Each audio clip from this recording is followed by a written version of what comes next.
j'espère que je ne vais pas vous faire regretter d'avoir manqué une grasse matinée ou une promenade, mais enfin il est vrai qu'il pleut. Alors, je vais vous parler de l'homme augmenté. Vous pouvez vous dire, et le robot? En fait, et c'est bien le plus triste de l'affaire, c'est que robot, homme augmenté, tout cela doit être traité en même temps. Vous savez, on parle très souvent de l'homme réparé aujourd'hui, de l'homme augmenté, de l'homme transformé. Et c'est très gênant parce qu'on ne sait jamais tellement où s'arrête la réparation, où commence l'augmentation et de quoi finalement il s'agit. Le fameux Oscar Pistorius, auquel on se référait toujours jusqu'à ce qu'en plus d'être réparé, si je puis dire, puisque cet homme était né sans tibia et on lui a mis des jambes artificielles terminées par ces fameuses lames de carbone. Après avoir été réparé comme ça, il a tué sa femme.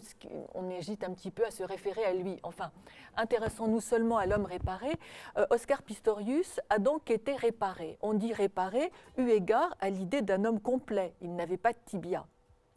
Mais on peut aussi considérer que cet homme a été augmenté. En 2012, lorsqu'il a perdu une course effectuée avec les valides, il a argué de ce que ses lames de carbone n'étaient pas au point. Sinon, il aurait gagné la course. Donc on voit bien qu'il y a cette idée de course en avant. On peut toujours transformer l'homme pour qu'il soit meilleur. Au demeurant, cette idée d'homme réparé, d'homme augmenté, après tout, si Pistorius était né avec des tibias, s'il n'avait pas eu à être appareillé, aurait-il développé cette mentalité de champion ? On voit bien que quand on parle de réparation, d'augmentation, on envisage l'homme uniquement sous l'angle de la technique, alors que c'est un être vivant, doté d'une psychologie, vivant dans un environnement particulier. En ce sens, il apparaît que quand on parle de cet homme réparé, augmenté, transformé, c'est plutôt un homme bricolé.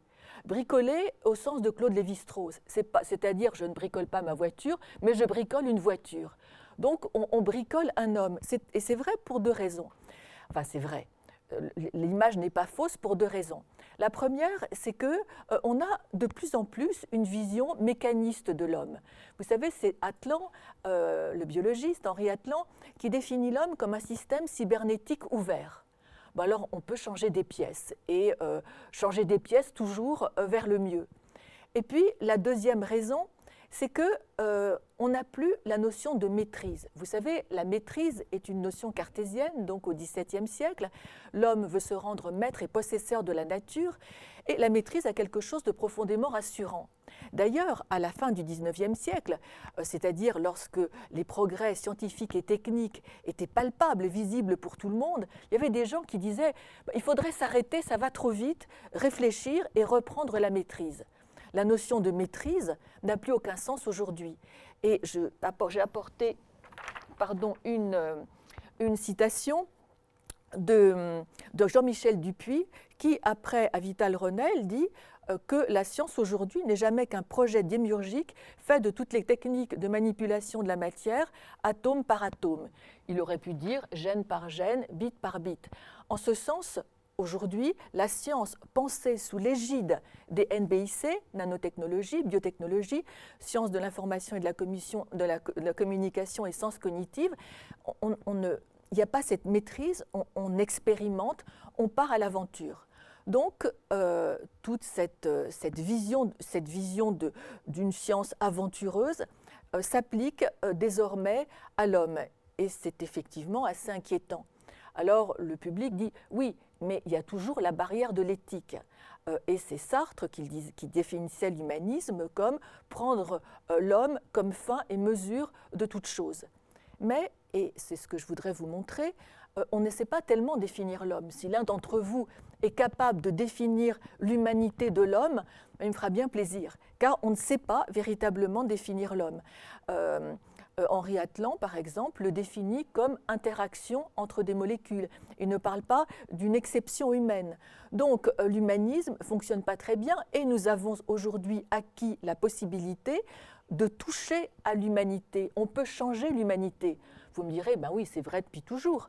Par exemple, dès le néolithique, l'homme a changé. L'anthropien, dit André Leroi-Gourhan, chaque fois qu'il a inventer une technique quelconque, c'est modifier d'un point de vue cérébral, d'un point de vue expérientiel. Mais là, aujourd'hui, nous avons effectivement acquis la possibilité de changer l'humanité. On peut en être exalté ou terrifié, c'est ainsi. Alors, on ne m'a pas invité pour parler des changements de l'humanité, c'est fort heureux. En revanche, ce que l'on m'a demandé, c'est de vous parler de l'imaginaire de l'homme, tel qu'il est aujourd'hui, de l'imaginaire de l'homme augmenté, de l'imaginaire du robot, parce que tout cela va ensemble à partir du moment où on parle de fabrication de l'homme. On parle assez vite de robotisation de l'homme, d'homme technologisé, de technocorps. Et donc, il faut que je vous parle de l'imaginaire de tout cela. Oui, d'accord, mais qu'est-ce que l'imaginaire, objecterez-vous? Justement, c'est une notion polysémique, ouverte à tous les contresens, les faux sens et surtout une totale absence de rigueur. Donc, je vais définir l'imaginaire comme pensée mythique et symbolique qui engendre des récits, les mythes. Or, la culture populaire aujourd'hui reprend et modernise, actualise de vieux mythes. Il est donc tout à fait possible de parler d'imaginaire puisqu'il s'agit de se référer aux productions de la culture populaire, des livres, des films. Alors, c'est ce que je vais faire et puis eh bien, vous verrez bien. Simplement, je vous demande un peu d'indulgence car je vous propose d'emblée deux images très scolaires, c'est-à-dire couvertes de définitions. Parce que j'espère que nous allons pouvoir discuter à l'issue de mon intervention. Et pour pouvoir discuter, il faut que vous compreniez bien mes a priori, les bases de mes hypothèses. Donc, je vais vous parler de pensée mythique et symbolique, et voici quelques présupposés théoriques. Je définis donc l'imaginaire comme pensée mythique et symbolique. Les mythes existent depuis l'origine de l'humanité. Ce sont les premières traces de pensée de l'homme, de réflexion sur son expérience. Un mythe, je ne sais pas moi, le mythe d'Oedipe, le mythe de Prométhée, nous allons en parler, n'importe quel mythe d'anthropogenèse, de cosmogénèse. Un mythe possède une fonction existentielle et conjuratoire. Existentielle, qu'est-ce que cela veut dire? Il en va de l'existence de l'homme. Le mythe d'Oedipe que vous connaissez tous dit, entre autres, que nous aimons et nous détestons à la fois nos parents. Pour la pensée rationnelle, c'est oui ou non.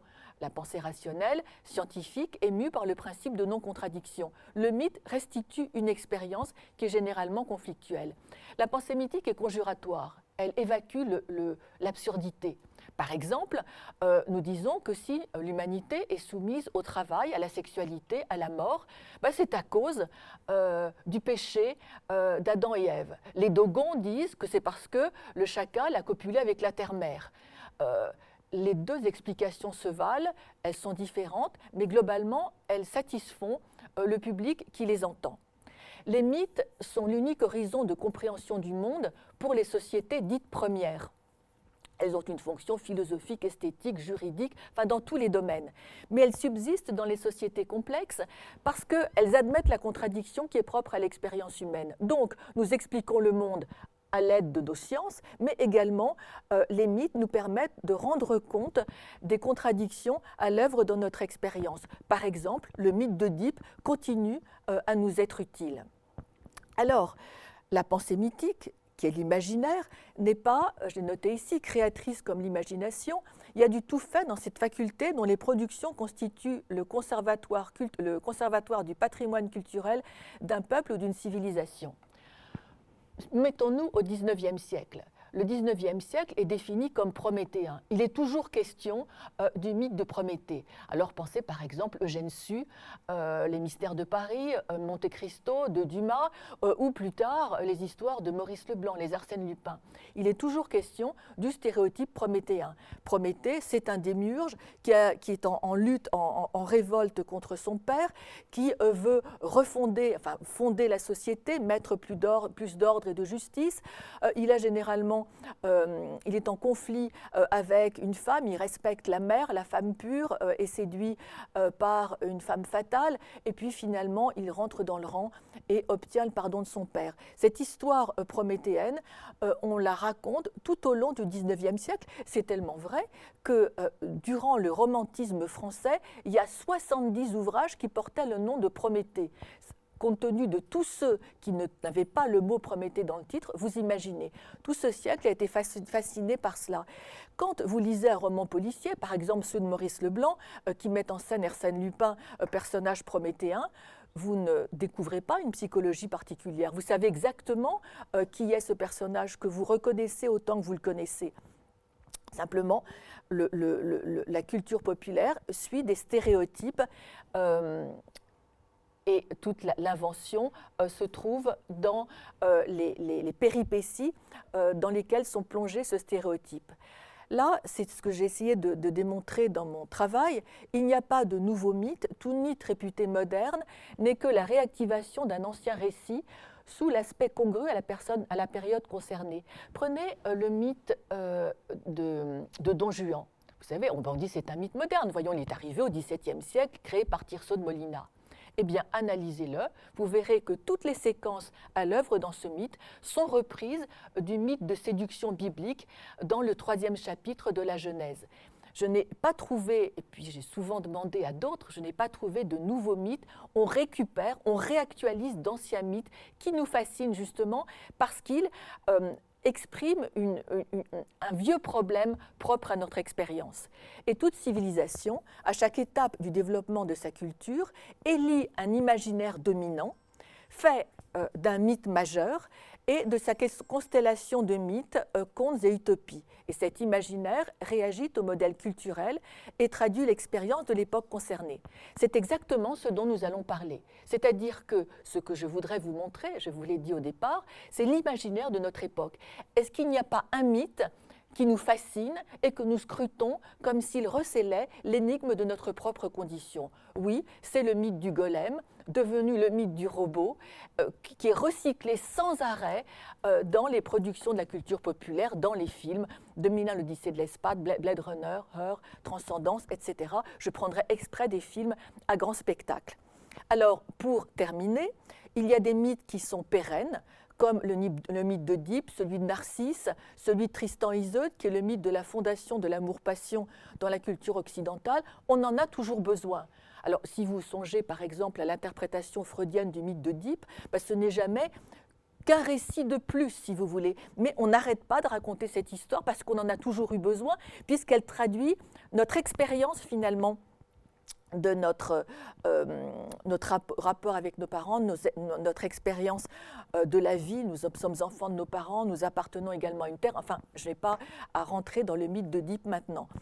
En revanche, le XVIIe et le XVIIIe siècle ont eu besoin du mythe de Don Juan, le XIXe siècle du mythe de Prométhée et le XXe et XXIe siècle du mythe du golem.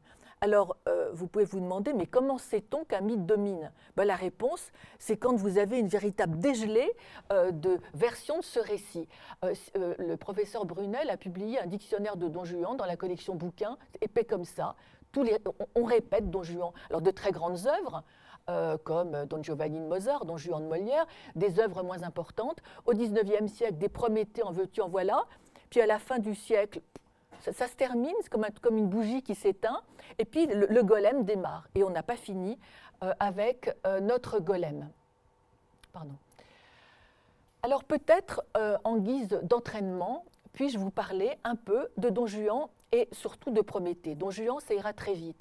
Parce que ce qui serait intéressant pour vous, j'espère y arriver, c'est de vous faire partager mon intérêt pour l'imaginaire actuel, l'imaginaire contemporain. Mais moi, je travaille dessus depuis longtemps, pas vous. Donc, je voudrais vous montrer les présupposés que je suis en vous présentant rapidement Don Juan et Prométhée, et puis ensuite on verra comment ça fonctionne avec le mythe du golem. Très rapidement, pour Don Juan, alors vous voyez, j'ai fait un ruban. Don Juan donc apparaît dans la Bible, c'est l'histoire de Lucifer, du serpent biblique, et puis l'abuseur de Séville, le Don Juan de Molière, Don Giovanni. Ça a été repris par Dostoïevski dans Les démons. Il explique comment fonctionne le mythe. Alors Don Juan est le paradigme des séducteurs. Il arrive dans une noce paysanne, dans une chambre close, et il parle, et il fait sentir aux femmes qu'il veut séduire qu'elles n'ont pas tout ce qu'elles seraient en droit de désirer. La paysanne, qui va épouser un paysan de sa condition, découvre l'aristocratie et désire y participer. La Vierge découvre le mystère masculin, et ainsi de suite, et ainsi de suite. Il arrive et fait sentir à une femme qu'elle a la liberté de pouvoir désirer autre chose. C'est exactement l'histoire du serpent qui montre à Ève qu'elle n'a pas tout ce qu'elle pourrait désirer. Et la séduction consiste à pousser la femme à aller au-delà de son désir. Mais le serpent, et c'est là l'astuce, le serpent, le séducteur, ne ment pas. Il ne ment pas, mais il ne dit pas toute la vérité, à savoir qu'après avoir mangé le fruit de l'arbre de la connaissance du bien et du mal, Ève sera contrainte à sortir du paradis, et la femme, après l'ivresse de l'amour, sera abandonnée par Don Juan. Donc les deux récits sont assez proches, enfin sont même proches, c'est exactement la même histoire.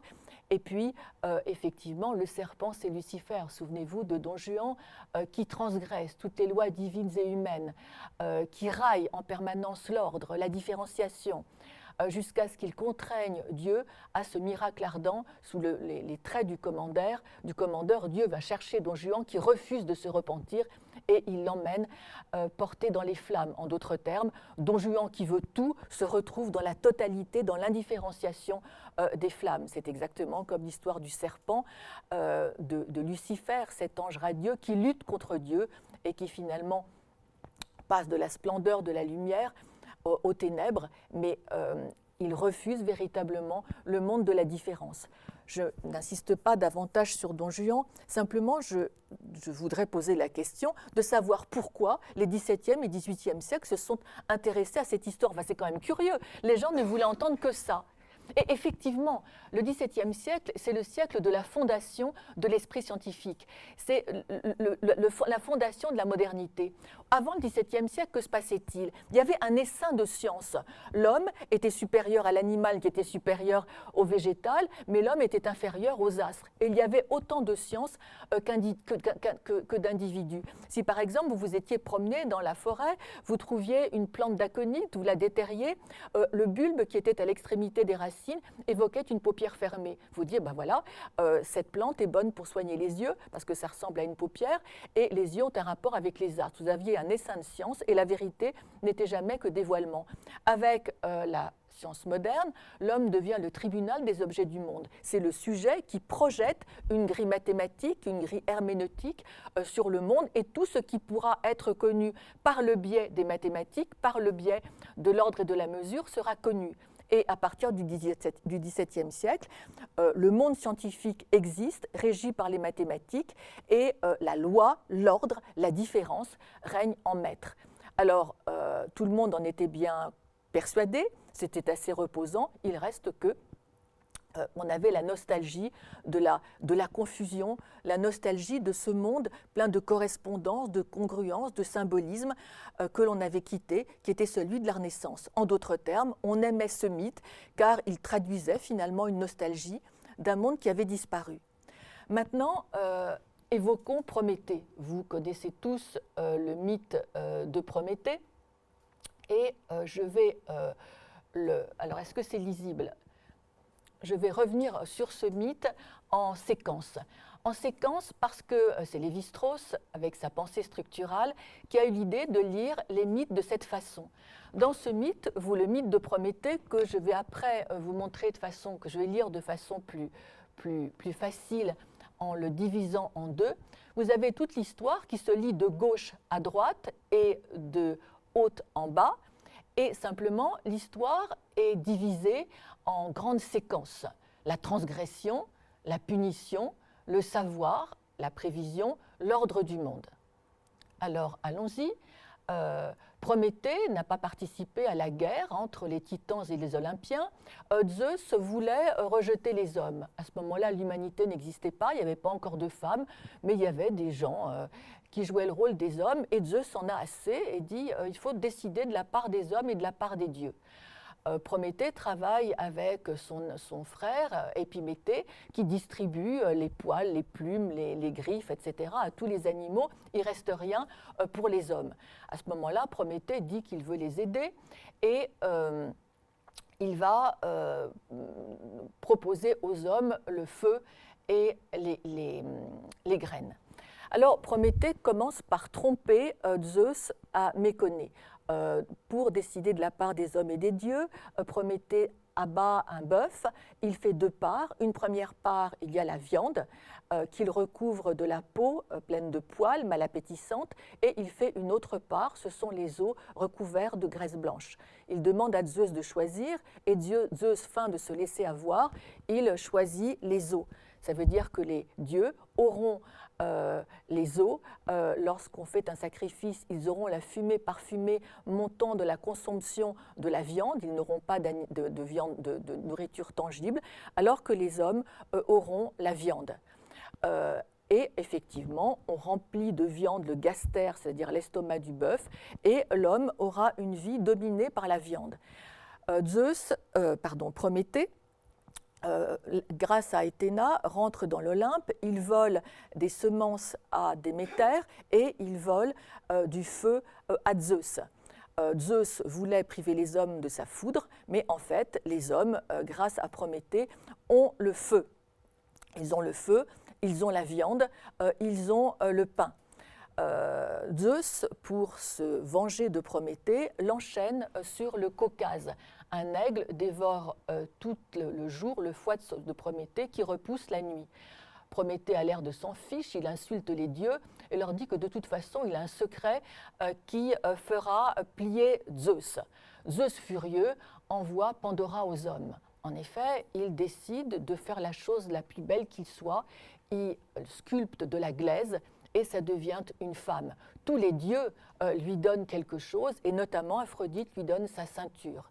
Elle est parfaitement irrésistible. Pandora, ça veut dire le don de tous. Et on envoie Pandora auprès d'Épiméthée qui la reçoit, et à ce moment-là, il reprend sa jarre que lui tendait Prométhée. À l'intérieur de la jarre, il y a tous les maux du monde, le choléra, la peste, le vol, le mensonge, le crime. Bon, c'est épouvantable. Épiméthée referme le couvercle, mais au fond de la jarre, il reste l'espoir. Ça veut dire que nous pourrons toujours subir les pires choses, nous espérons toujours que ça s'arrangera, mais évidemment, ça ne s'arrangera jamais. Pendant ce temps-là, Prométhée est toujours sur son rocher. J'abrège un petit peu l'histoire parce qu'elle est longue. À un moment donné, Héraclès passe par là, aide Prométhée. Prométhée est finalement pardonné par Zeus et l'humanité est fondée. Et Prométhée garantit à Zeus que l'humanité se comportera bien. On a donc d'une part les hommes, d'autre part les dieux, et l'humanité au milieu.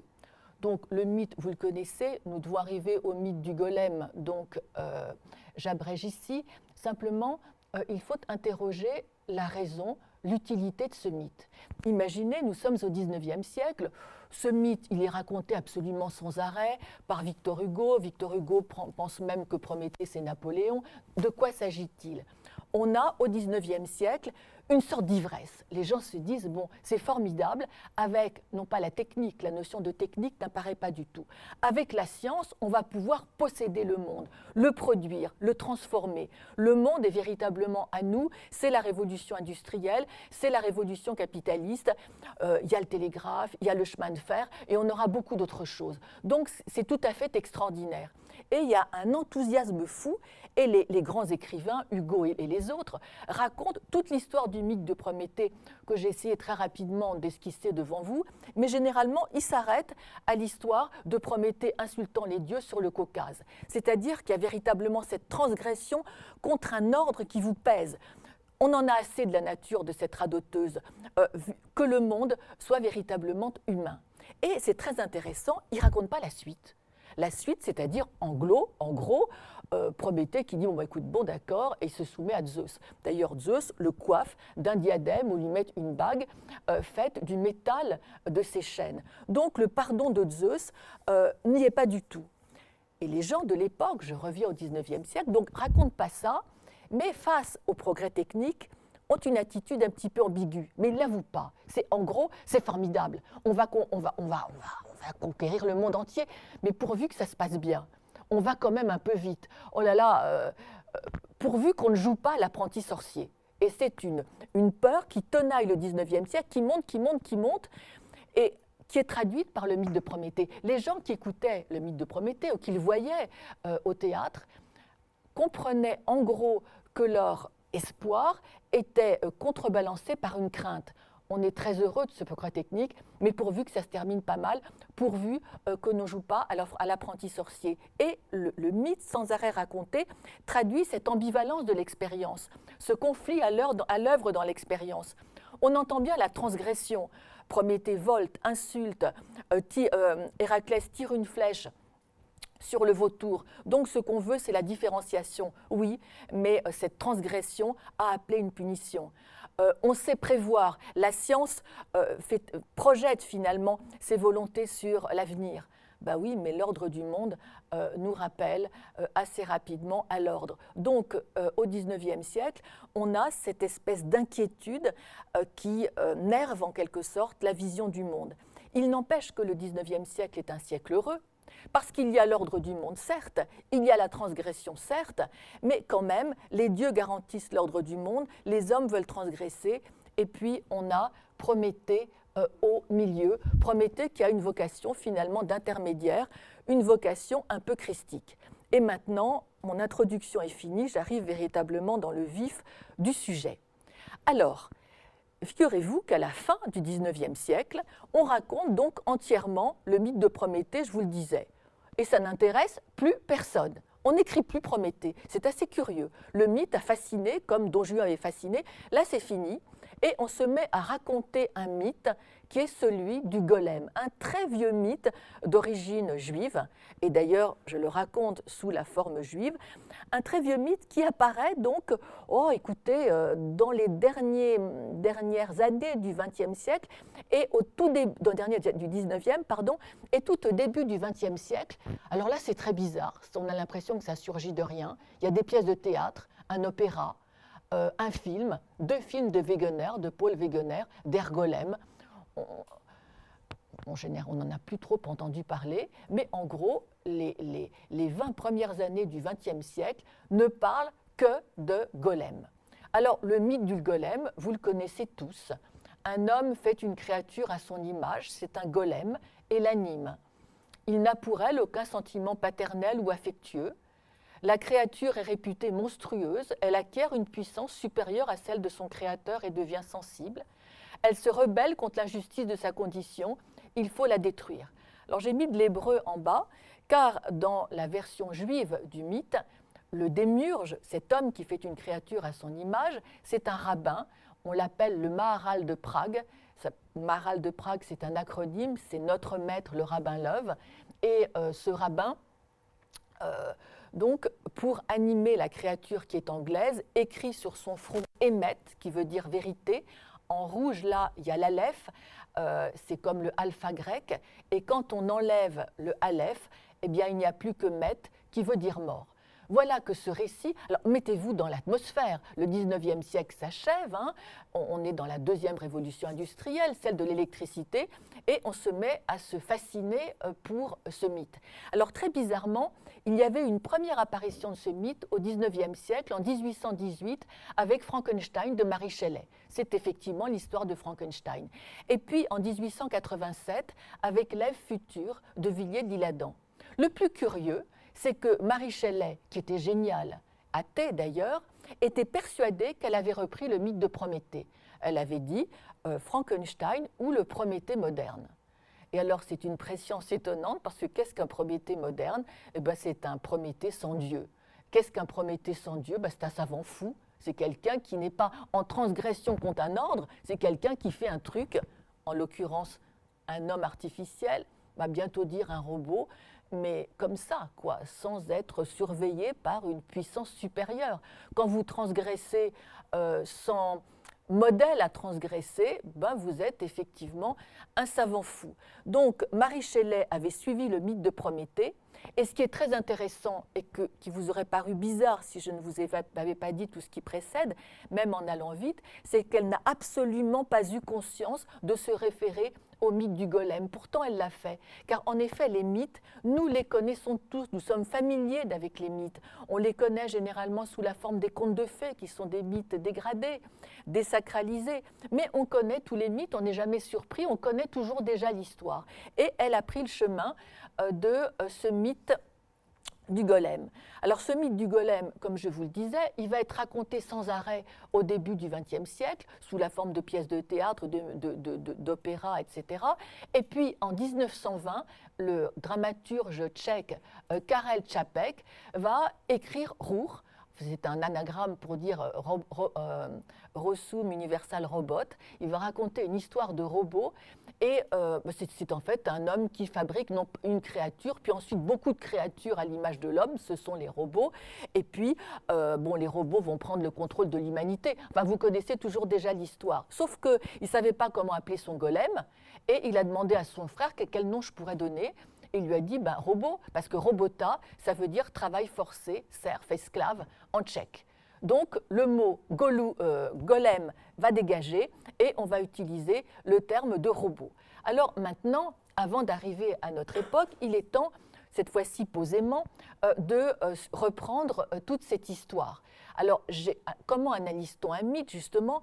Ça prend beaucoup de temps. En fait, vous avez toute l'histoire devant vous et puis vous cherchez à mettre de l'ordre, c'est-à-dire à mettre en colonne.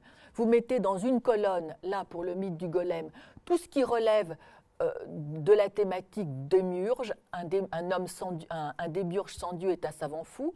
Dans une autre colonne, vous repérez tout ce qui concerne la créature, le robot, le golem, qui sans père est un monstre. Après, vous faites une colonne relevant tout ce qui relève de la surhumanité, et puis après, tout ce qui relève de l'humanité naturelle.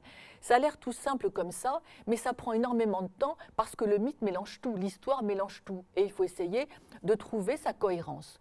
Donc, on va reprendre le mythe posément, sachant que ce récit que nous regardons ensemble maintenant, vous le retrouvez dès que vous allez au cinéma écouter des histoires d'hommes augmentés, de robots, etc., de complots, enfin Matrix, Blade Runner et autres, nous le verrons, Dark City, etc. Donc un savant se retire dans un laboratoire pour fabriquer une créature humanoïde. Il veut créer une autre espèce. Quelquefois, il veut aider sa communauté, comme le rabbin Love, qui veut aider sa communauté à lutter contre des attaques antisémites. Il modèle la créature avec des matériaux disponibles. Alors, ça peut être de la glaise, pour Frankenstein, des morceaux de cadavres. Après, ça peut être du silicium, peu importe. La créature inanimée est belle. Et là, j'ai noté, il faut que je retrouve la preuve qu'elle est belle, cette créature. Voilà. Frankenstein dit « Une espèce nouvelle bénirait en moi son créateur et sa source. Nul père ne pourrait mériter la reconnaissance de son enfant comme je mériterais la leur. » Donc, la créature n'est pas du tout une horreur comme le montrent certains films. Elle est belle. D'ailleurs, on ne sait pas pourquoi il ferait une créature moche. Franchement, c'est idiot. Donc, elle émerveille son créateur. Le savant sait comment animer sa créature. Mais dans toutes les histoires, la créature se réveille inopinément. Souvenez-vous de Frankenstein, la créature est dans son caisson de laboratoire, elle est superbe, très bien, et puis il va se coucher, et puis il y a un orage, et alors évidemment on a toujours intérêt à gommer un peu l'histoire de l'animation qui n'est pas très claire, mais il y a un orage, et une étincelle frappe les circuits électriques, et le golem, la créature, se réveille et surgit devant son créateur, qui a une frousse épouvantable. Il est épouvanté, il est terrifié. Et vous vous souvenez, j'ai mis ça là, le face-à-face avec la créature est toujours effrayant. Il y a Frankenstein, Metropolis, Blade Runner ici. Donc, Le démiurge s'enfuit épouvanté. Alors vous connaissez pour Frankenstein, dans le cas de Villiers d'Isle-Adam, cette vision me causa le saisissement le plus terrible que j'ai ressenti de ma vie. L'œuvre effrayait l'ouvrier, c'est Edison qui parle. Et puis dans Roure de Karel Čapek, l'ingénieur dit c'est comme si j'avais créé un estropié. La créature autonome est décrite comme un monstre. Alors pourquoi est-elle un monstre? Parce qu'elle est augmentée ou parce que quoi? Ben, on va voir. La créature demande de l'amour. Elle est surpuissante de corps et d'esprit, elle apprend vite. En fait, la créature devient très rapidement beaucoup plus puissante que son créateur, qui refuse toute filiation avec elle. Il la repousse. La créature est reléguée dans la solitude. Ce n'est pas un homme, ce n'est pas un objet. Pour le maréchal de Prague, la créature défend bien la communauté contre des attaques antisémites, mais elle n'est pas circoncise. Ce n'est pas l'enfant d'une femme, c'est un robot. Ben oui, mais ce n'est pas un outil non plus, ce n'est pas un objet. Donc c'est terrible. Ses capacités dépassent celles des hommes, elle est sensible, elle souffre, elle veut de l'amour. Alors elle demande à son créateur, ça dépend des versions, une compagne ou alors une vie allongée. Parce qu'effectivement, et puis le créateur refuse. La créature se révolte, il faut quand même se mettre à sa place, c'est abominable ce traitement qu'on lui fait. Et du coup, elle casse tout. Alors elle casse tout, elle tue tout le monde, enfin ça dépend, il y a toutes sortes de variations, mais enfin on suit toujours les mythèmes. Les mythèmes, ce sont les séquences. Le démiurge détruit la créature, ce n'est plus qu'une chose. Ce récit-là, vous le connaissez par cœur, on le met littéralement à toutes les sauces. Et donc, on a un démiurge qui s'isole, une créature qui subit. La créature artificielle, elle domine tout le monde et on voit bien qu'on ne la laisse pas participer à l'humanité qui consiste à socialiser. Alors, je laisse, on fait une petite pause et il faut expliquer ce récit. Ce récit, il apparaît donc au début, enfin, il est très très vieux, il est actualisé, modernisé au début du XXe siècle et on le trouve sans arrêt sous le nom de robot depuis Métropolis, les récits d'Isaac Asimov jusqu'aux films les plus récents. On ne parle véritablement que de cette histoire. Et on a véritablement ici naissant la notion de robot surpuissant ou la notion d'homme transformé, la notion d'homme technologisé, ce qui vraiment nous intéresse. Et vous voyez bien que l'idée de robot, dans tout ce qu'elle a d'inquiétant, l'idée d'homme transformé, ces deux notions sont là en même temps. Et on va essayer de comprendre pourquoi cela nous intéresse. Et pourquoi, par exemple, pourquoi les Japonais, lorsqu'ils ont vu pour la première fois 2001 l'Odyssée de l'espace, ce film qui nous est à tous totalement familier, ils n'ont rien compris. Donc on est dans quelque chose qui culturellement nous concerne véritablement. Alors pourquoi est-ce que la créature nous fait si peur? Alors les gens disent, ben oui, ces films-là, c'est clair, c'est un film qui traite, enfin c'est un récit qui traite de la peur des machines. En gros, c'est une allégorie de la peur des machines. Oui, mais un mythe, ce n'est pas une allégorie. Un mythe, c'est quelque chose de compliqué, qui témoigne d'une expérience conflictuelle. On ne peut pas dire que le mythe parle de la peur des machines, parce que j'ai essayé de vous le montrer au départ, enfin de l'expliquer. Un mythe ne change pas. Un mythe est modernisé. Par exemple, le serpent biblique devient l'aristocratique Don Juan, mais un mythe, le Prométhée, le titan grec, devient Raoul dans les mystères de Paris ou Monte Cristo, etc. Mais le mythe ne change pas. Or, en 1918, quand Mary Shelley a écrit, il n'y avait pas d'intelligence artificielle, il n'y avait pas de robot. Donc, il ne s'agit pas de raconter la peur des machines. Ne confondez pas le mythe du golem avec la peur des monstres que la biologie et la microélectronique nous permettraient d'engendrer. Donc, ce n'est pas du tout ça. Pour le comprendre, il faut revenir à ce face-à-face entre l'homme et sa créature, Frankenstein et sa créature. En fait, l'homme crée un être, enfin, un humanoïde surpuissant et terrifié. Mais qu'est-ce que ça a de terrifiant? En fait, le golem montre la possibilité d'un homme sans âme. Si un homme peut faire une créature à son image, comme Dieu a fait l'homme à son image, ben c'est que l'homme est reproductible et ne se définit pas par un principe irréductible que la tradition culturelle occidentale a appelé l'âme, la conscience morale, la liberté, etc. En d'autres termes, le mythe pose véritablement la question de l'exception humaine. Et la tradition occidentale a toujours pensé l'homme comme une créature dotée d'une âme et d'une âme d'origine transcendante.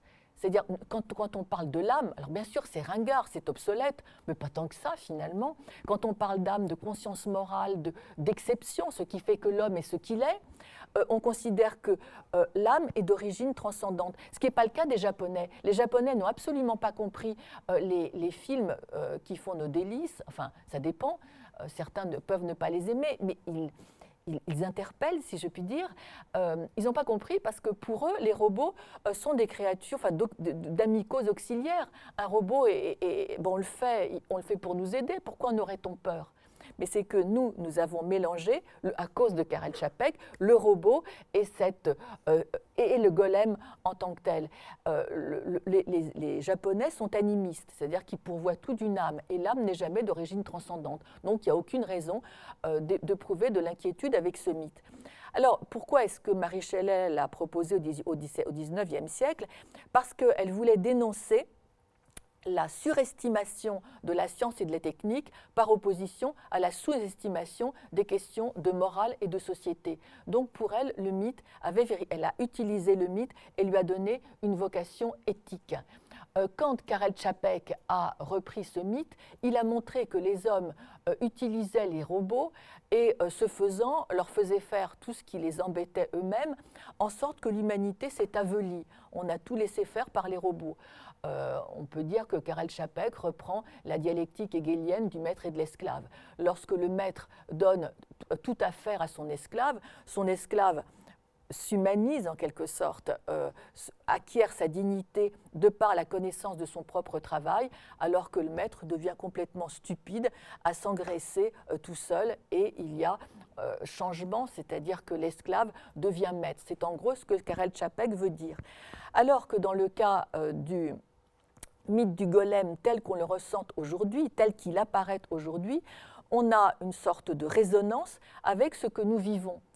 Bien sûr, puisque aujourd'hui on veut transformer l'homme. On ne sait pas trop ce qu'est l'homme, on ne sait pas ce qu'est l'homme. On a défini l'homme comme doté d'une âme.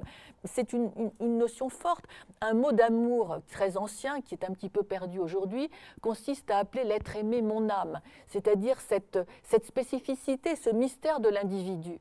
Et le mythe, en gros, dénie tout mystère à l'individu. Le mythe pose la possibilité d'un homme sans âme. Aujourd'hui, où on veut transformer l'homme, on comprend bien que le problème se pose. Si effectivement l'homme n'a pas d'âme, il n'y a pas d'exception, on peut on peut en faire un autre, après tout. Pourquoi est-ce que Alvax déteste l'idée de clonage, ça le terrorise littéralement. Pourquoi est-ce que l'idée de clonage a une résonance si désagréable pour des Occidentaux ? Parce que ça suppose qu'un être fabriqué peut aimer, souffrir, réfléchir sans le secours d'une âme transcendante. Et c'est véritablement cette question de l'exception humaine qui se pose aujourd'hui. Lorsque Henri Atlan définit l'homme comme le fruit d'interactions entre molécules, il n'exclut pas la possibilité, même si elle est extrêmement lointaine, de fabriquer un homme. Et cette question qui est posée renvoie effectivement à la définition de l'homme. Henri Atlan dit bien sûr, on est obligé de parler de conscience morale parce qu'on en a besoin pour le droit et on en a besoin pour la morale, l'éthique de tous les jours. Mais en fait, j'ai jamais rien rencontré dans mes travaux qui permettent de soutenir cette idée. Le mythe du golem a encore une autre fonction qui est assez intéressante. C'est de mettre en question l'anthropogénèse. C'est une question de théodicée. Voilà de quoi il s'agit. Marie Shelley en exergue à son Frankenstein, il faut que je retrouve, voilà, ça y est. En exergue à son Frankenstein, a mis ces vers de Milton qui disent, c'est l'homme qui parle et qui parle à Dieu. T'avais-je requis dans mon argile, ô Créateur, de me mouler en homme, t'ai-je sollicité de me tirer des ténèbres. Alors maintenant, pensez à cet admirable film de Ridley Scott, Blade Runner, qui est un film qui est tiré d'une nouvelle de Philippe Cadic, L'homme aime-t-il les moutons électriques. Dans ce film, il y a des robots qui sont indiscernables des hommes, et ces robots sont envoyés sur Mars et ont une durée de vie de 4 ans. Voici que des robots se sont exfiltrés, sont venus sur la Terre, et on charge un Blade Runner, c'est-à-dire un tueur de robots, de les éliminer. Le chef des robots, Roy, qui est un fort bel homme, un fort beau robot. Donc ces robots sont évidemment plus puissants que les hommes. Ce robot rencontre son créateur qui vit dans une espèce de Valhalla dans les nuages et lui demande raison de cette vie à 4 ans. Pourquoi limiter la vie de l'homme à 4 ans ? Alors il joue aux échecs avec son créateur. Les échecs, c'est une sorte de métaphore de la puissance intellectuelle. Roy bat son créateur aux échecs et puis exige le secret de la vie afin que son existence ne soit plus limitée à 4 ans. Le créateur refuse, Roy le tue, et puis l'histoire continue. Il rencontre le Blade Runner, l'homme qui est chargé de l'éliminer, et il pourrait le tuer. Mais Roy, finalement, s'abstient de le tuer, et dans une fin qui ressemble à une sorte de crépuscule des dieux wagnériens, il revendique la valeur d'une vie qui, même si elle est limitée à 4 ans, l'a pourvue de choses exceptionnelles. Il a le souvenir de coucher de soleil, d'expériences qu'il est le seul à avoir vécues. Donc, il est unique. Et il y a de nouveau cette idée de revendication d'une unicité de l'expérience humaine. Donc le mythe du golem est un mythe très intéressant qui pose la question de la nature de l'homme et d'autre part qui est un mythe de désespérance. Pourquoi est-ce que la vie humaine est à ce point absurde, limitée à non pas 4 ans, mais peut-être 80, ce qui est de toute façon fortement insatisfaisant. Donc voici le mythe tel qu'il nous est proposé. Ça pourrait être simple. Mais pourquoi est-ce que la plupart des gens ne l'ont pas d'emblée identifié ? Et avant de vous présenter des cartes, puisqu'on va voir comment il fonctionne, ce mythe, mais je vous les cache, sinon vous n'allez pas m'écouter, il y a eu un effet perturbateur. C'est celui de la cybernétique. La cybernétique, vous savez, c'est une science qui est née au lendemain de la guerre de 40.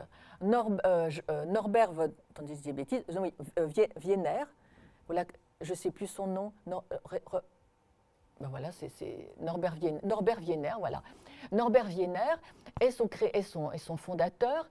Il était hanté par la responsabilité des savants dans le projet Manhattan, c'est-à-dire la bombe. Et il a formé la fiction d'une société sans entropie. Il assimilait l'entropie au secret. Et il a forgé la fiction d'une société qui serait explicable comme un immense processus, un immense système de communication. Il concevait l'homme sans intériorité, donc sans âme, sans conscience spécifique, et voyant l'homme finalement comme un système de communication, l'expliquant comme de l'information rétroaction avec d'autres informations, il envisageait, je vais un peu vite, mais l'homme, le robot, l'animal, finalement, sur le même plan, c'est-à-dire des systèmes plus ou moins riches en information, en rétroaction. En d'autres termes, il débiologisait, si vous voulez, le mind et concevait l'homme sur le modèle de l'ordinateur. Alors, c'est le fait de Wiener. Alors, Wiener, j'ai oublié de vous le dire, pardonnez-moi, c'est assez curieux. Il se croyait le descendant du rabbin Löw, qui est donc le premier créateur du golem, selon l'histoire juive. Et il conçut donc l'ordinateur avec Joseph von Neumann et Alan Turing, qui inventa le langage informatique. Ils ont prétendu concevoir le cerveau ordinateur sur le modèle du cerveau humain.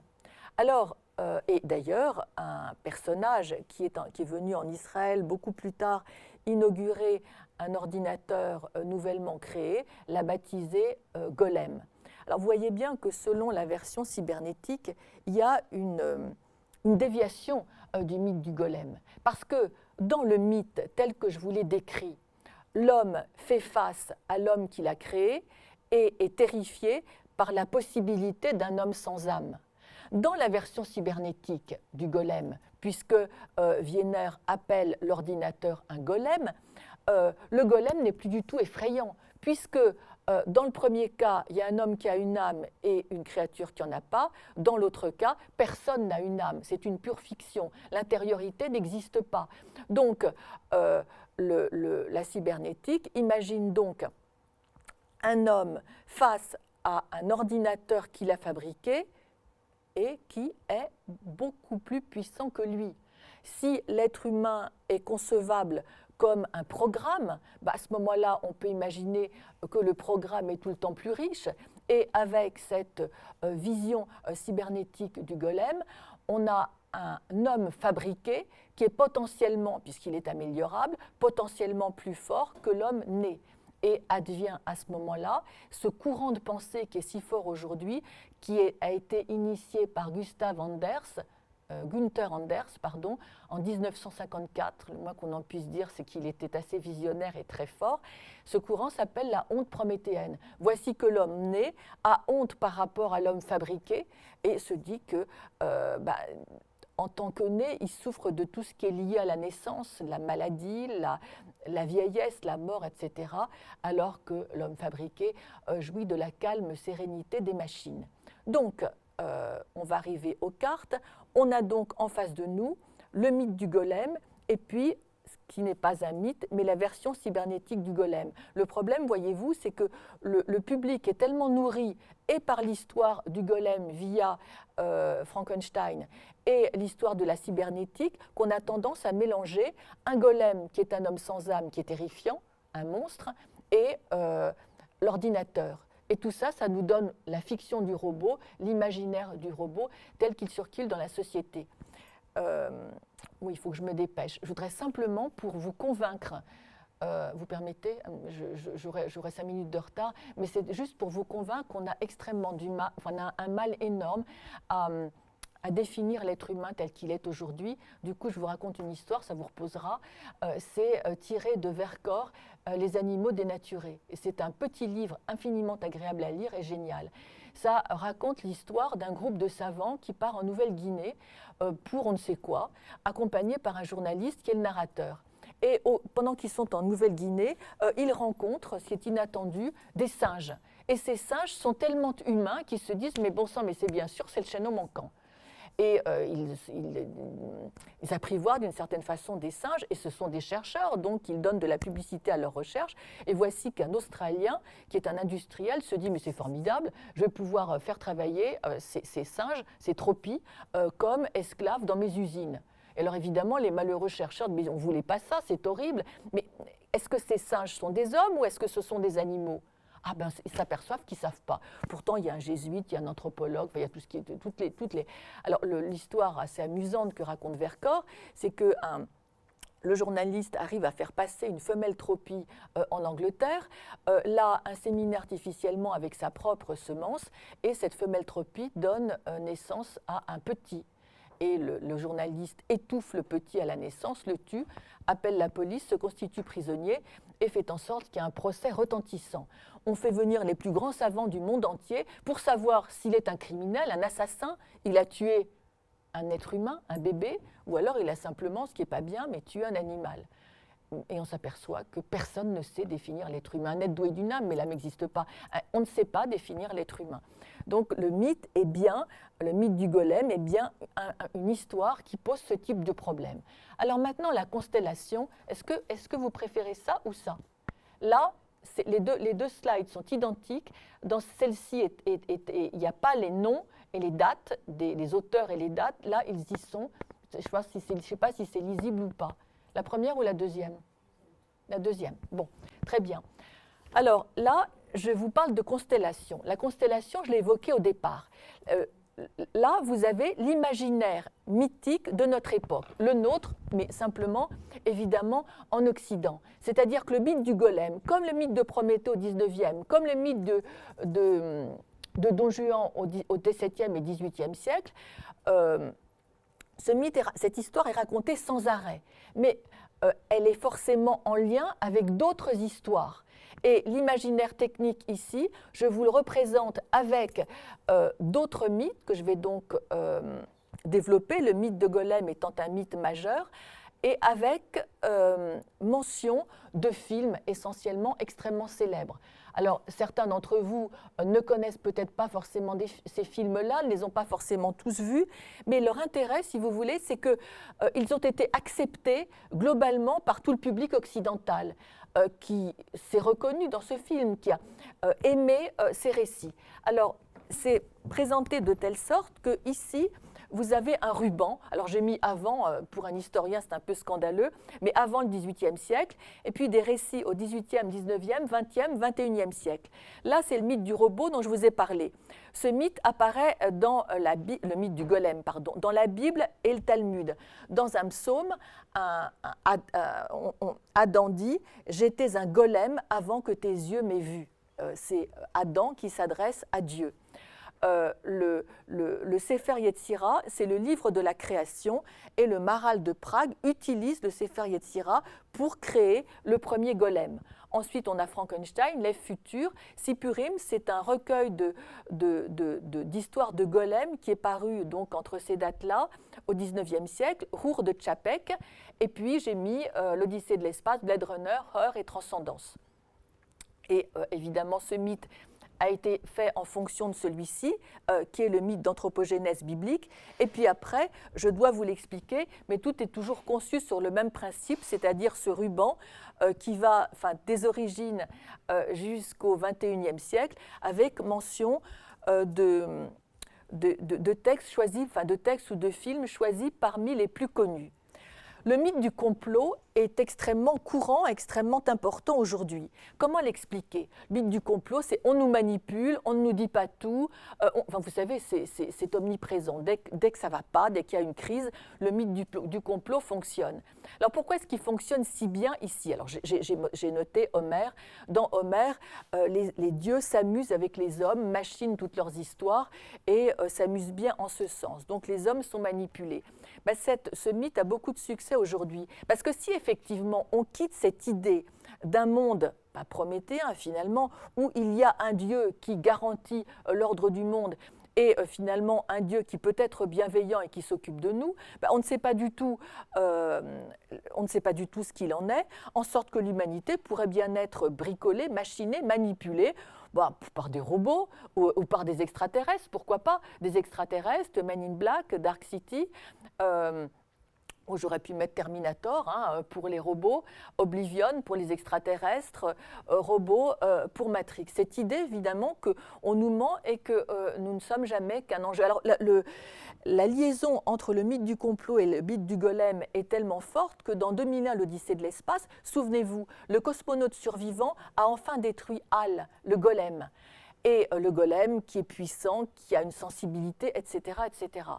Et il finit par se réveiller dans une chambre inconnue et découvre ce que l'histoire du monolithe dit au spectateur depuis le début du film, à savoir que l'humanité n'est jamais qu'un terrain d'expérience observé par des puissances extraterrestres. Alors, le mythe du dédoublement maintenant. On verra qu'il dépend aussi de la dominante qu'est le mythe du golem robot au XXIe siècle. Si effectivement on peut travailler sur l'homme, on peut travailler sur le cerveau humain, sur sa psyché, sur ce qu'est l'homme, à ce moment-là, on peut, comme pour Robocop, transformer un être humain. Robocop, le film, c'est un policier fraîchement tué, qui est quasi mort. On travaille sur ce qui reste, si je puis dire.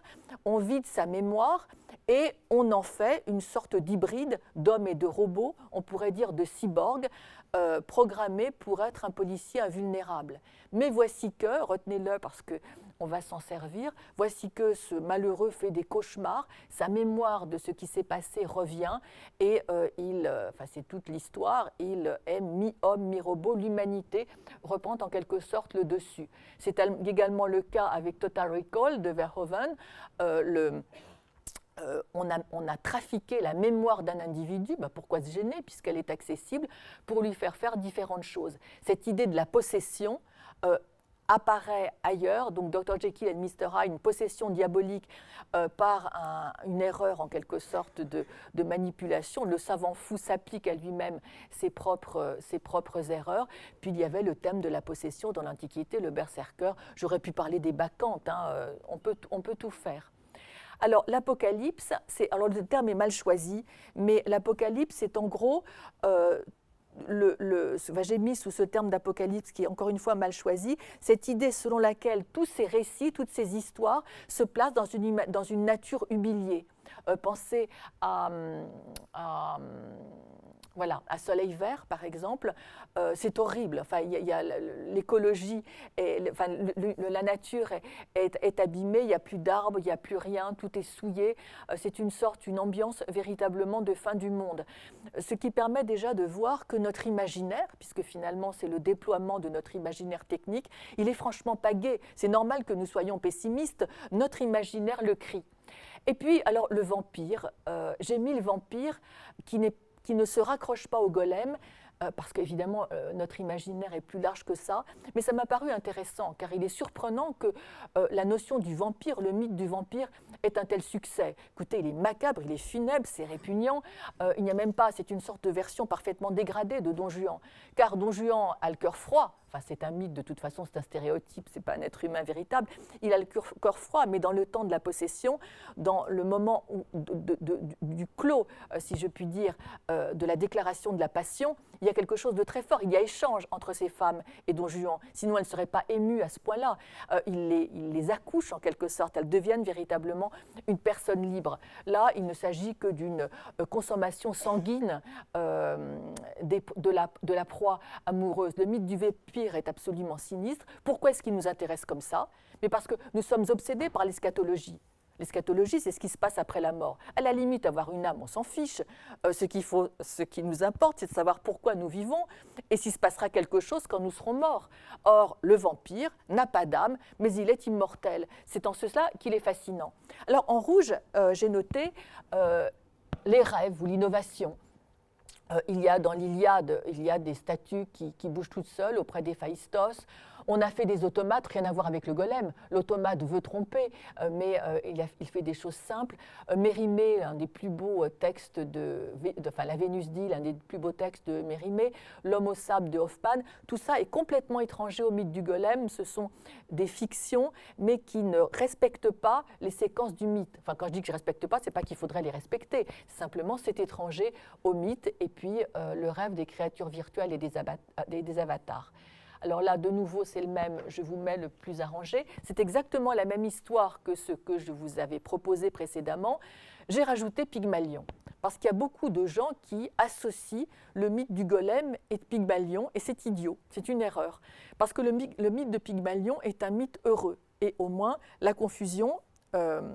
La rectification de la confusion permet de mieux faire comprendre ce qu'est le mythe du golem. Le mythe de Pygmalion, c'est un sculpteur qui, ayant négligé Aphrodite, se voit condamné par elle à aimer désespérément la sculpture qu'il a faite de ses mains. Et donc, il a une vie atroce, il est amoureux de cette sculpture insensible. Finalement, Aphrodite est touchée et elle insuffle une âme à la statue de Pygmalion qui devient Galatée. Enfin, c'est Ovide qui la baptise ainsi. Et Pygmalion et Galatée peuvent s'aimer, avoir des enfants. Bref, tout va bien. Vous voyez bien que le schéma est très différent du mythe du golem. Dans le cas du golem, l'homme qui est un savant fou fabrique une statue, la pose devant lui, l'anime et est terrifié. Dans le cas de Pygmalion, on a un Pygmalion qui est en larmes au pied de sa statue et c'est la divinité qui vient l'animer. Donc, d'un point de vue occidental, du point de vue de la culture occidentale, Galatée devient véritablement une femme, puisqu'elle a reçu une âme transcendante, semblable à l'âme transcendante dont jouit Pygmalion. C'est exactement la même histoire avec Pinocchio, il devient un vrai petit garçon. J'ai mis AI, Intelligence artificielle de Spielberg. C'est un film qui est vraiment très très fort, qui est une association du mythe du golem et de Pygmalion, qui montre que le mythe de Pygmalion est complètement raillé à notre époque, puisque ça ne marche pas. Alors, l'apprenti sorcier, je vous en ai déjà parlé. L'apprenti sorcier, c'est un conte qui a été raconté pour la première fois par Goethe, qui aurait pu être inspiré par le mythe du golem d'ailleurs. Il s'agit d'un individu fasciné par un sorcier qui lui vole une formule et qui anime des ballets. Le problème, c'est qu'il ne sait pas comment arrêter les ballets. Donc les ballets arrivent avec des seaux d'eau, enfin ça a été repris par Disney. Il y a des seaux d'eau, des ballets, des seaux d'eau, des ballets, c'est absolument paniquant. Heureusement, le maître, le sorcier, arrive et arrête toute cette affaire. Mais là, de nouveau, vous voyez, c'est un schéma prométhéen. Il y a un maître qui arrête la catastrophe. À ce moment-là, nous arrivons aux utopies et aux dystopies. Alors, c'est très intéressant, c'est que notre imaginaire comprend effectivement des mythes, mais aussi des rêves. Alors, qu'est-ce qu'une utopie? L'utopie, ça a été créé au XVIe siècle par Thomas More, qui voulait imaginer une société exempte des erreurs, des catastrophes de la société réelle dans laquelle il vivait. Et il a été génial parce qu'il a donné le nom de Utopia. Topos, ça veut dire le lieu. Utopie, U, ça peut se rattacher au E grec. EU, c'est-à-dire c'est le bien. Ou alors OU, c'est-à-dire ça n'existe pas. Ça veut dire c'est un non-lieu ou une société de bonheur. Bon, l'utopie, vous en avez entendu parler de beaucoup. Et je prétends qu'il faut bien distinguer l'utopie, la contre-utopie, la dystopie. Bon, l'utopie, il y en a eu plein comme ça, bon, vous connaissez. La contre-utopie, une des premières, a été celle de Swift, les histoires de Gulliver. Gulliver va sur une île, et le nom de l'île est assez difficile à prononcer parce que c'est un nom hennissant, un nom chevalin. Swift s'amuse à imaginer une société de chevaux philosophes qui n'ont aucune passion, aucune émotion, alors que l'homme en a plein. Et il dit, finalement, une société rationnelle, c'est une société heureuse. Mais l'homme est irrationnel, donc de toute façon, il est condamné à être malheureux. Et Swift, de façon assez sinistre, même si c'est burlesque, propose des contre-utopies pour montrer que ce n'est pas la peine d'essayer d'améliorer la condition humaine, l'homme est inaméliorable. Et on a comme ça beaucoup de contre-utopies. Par exemple, Cleveland, l'abbé Prévost, qui imagine une société parfaite. Donc tout va bien, tout le monde est heureux. Oui, mais il y a un Gus, là, Cleveland, qui tombe amoureux d'une femme dont il n'aurait pas dû tomber amoureux parce qu'il y a un ordre social qu'il ne faut pas perturber, sinon on perturbe tout. Et évidemment, l'utopie s'achève parce que Cleveland a fichu une panique pas possible. Bulwer Lytton, après, dans une société à venir, imagine aussi que ça ne peut pas marcher. Donc, vous avez l'utopie et la contre-utopie. Et puis arrive la dystopie, et c'est ce que nous vivons aujourd'hui. En effet, à la fin du 19e, à la fin du 19e siècle, quand on est véritablement pénétré de l'idée de progrès, et d'autre part, sur une planète qui est à peu près universellement connue, il y avait encore quelques blancs, mais on connaît globalement tout, on se dit qu'on ne peut plus imaginer une société heureuse dans une île lointaine ou ailleurs. On se dit que la société heureuse, on va vers elle, c'est-à-dire qu'elle est située plus loin dans le temps. Par exemple, Mercier a fait une utopie qui s'appelle 2440, alors je ne sais plus la suite, un monde heureux s'il en fut, je ne sais plus le sous-titre, peu importe. Donc cette idée que le bonheur est à venir. Mais il y a également les dystopies, c'est-à-dire que ce n'est pas une contre-utopie, mais il s'agit de mise en garde. C'est en gros, si ça continue comme ça, on est en train de tisser une société épouvantable et nos descendants en pâtiront. Et nous vivons au sein de dystopies. Les premières dystopies ont été proposées par Anatole France dans l'Histoire sans fin, Halévy, Histoire de 4 ans, Verne, Paris au XXe siècle. En gros, il peigne une société qui était pensée comme la conséquence de la société dans laquelle il vivait, avec un capitalisme libéral poussé jusqu'au bout de sa logique et avec une industrie poussée jusqu'au bout de sa logique. Il peigne une société dans laquelle finalement les robots travaillent pour les hommes et dans laquelle on ne s'intéresse finalement qu'au progrès, qu'à la technique, qu'à l'argent. La culture n'existe plus.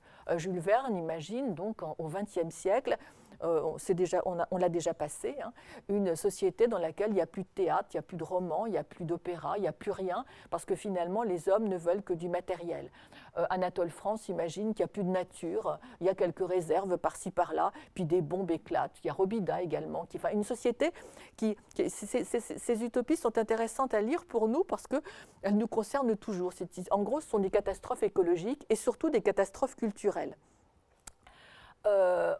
Il y a une deuxième vague, mémoire manipulée, c'est toutes les dystopies que nous connaissons et qui sont apparues après la guerre de 40. La planète des singes, Fahrenheit, le meilleur des mondes, nous autres, etc. Enfin, pas seulement avant 1945. Hein, Zamiatine, c'est nous autres. J'aurais pu mettre aussi Un bonheur insupportable de Lévin, qui est un texte absolument magnifique.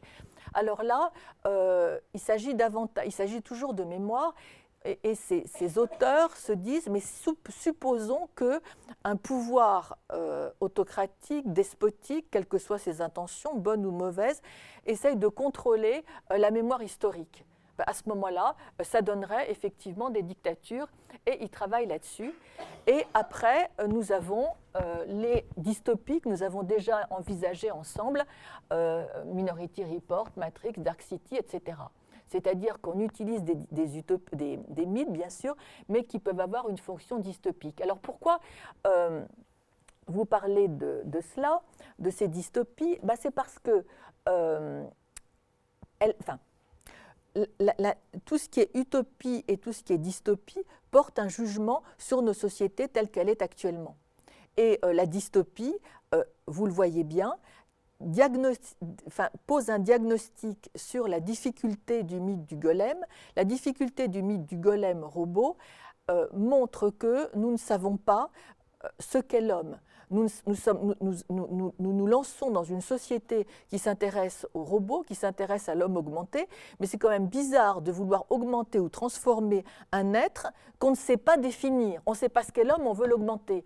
D'accord, mais on l'augmente d'un point de vue seulement technique. Oui, mais on ne peut pas augmenter d'un point de vue simplement technique un individu dont on ne sait ce qu'il est. Alors, vous voyez que ces utopies vont identifier l'être humain, l'âme, ce qu'on appelait autrefois l'âme, ce que j'appelais l'exception humaine, à la mémoire. Oubli de la culture humaniste dans les premières dystopies. Oui, à partir du moment où on oublie la culture, l'individu perd effectivement son âme, puisqu'il, des vues complètement superficielles, ne s'intéresse qu'au côté matériel de l'existence. Ce qui fait la dignité d'un être humain pour la deuxième vague, c'est sa conscience politique, le fait qu'il puisse décider, le fait qu'il puisse faire usage de sa liberté, décider de ce qu'il veut être, de ce qu'il veut avoir. Or, à partir du moment où on a manipulé sa mémoire, à partir du moment où on a manipulé sa conscience du passé, il ne peut se révolter pour décider de son avenir. Et la dernière vague est encore plus intéressante. Tous ces récits, alors j'ai mis des films, mais il y a également beaucoup de récits, tous ces récits identifient l'âme comme mémoire. En effet, pensez à Blade Runner, dont je vous ai parlé précédemment. Roy, face à son tueur, dit « Bon, je vais mourir parce que ma vie est limitée à 4 ans, je vais mourir, mais ce que j'ai vécu, je suis seul à l'avoir vécu, je suis exceptionnel, je suis unique. » Sous-entendu, j'ai une âme et la mémoire est assimilée à l'âme. C'est pareil pour Robocop, c'est pareil pour tous ces personnages.